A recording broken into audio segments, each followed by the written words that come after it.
Visual Studio Code, c'est le petit dernier qui fait beaucoup de bruit en ce moment, malgré son jeune âge, puisqu'il n'a été lancé qu'en 2015, donc à peine plus de 4 ans au moment où j'enregistre cette formation.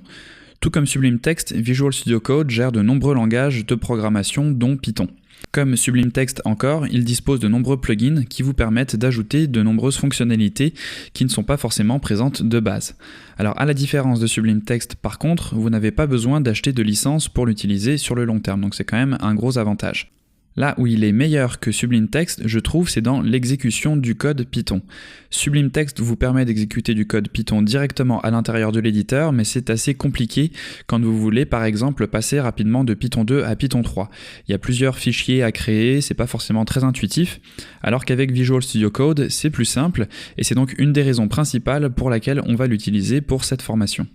Donc pour résumer, on va utiliser pour la suite de la formation Visual Studio Code, car tout d'abord il est gratuit, disponible sur toutes les plateformes, donc Windows, macOS et Linux.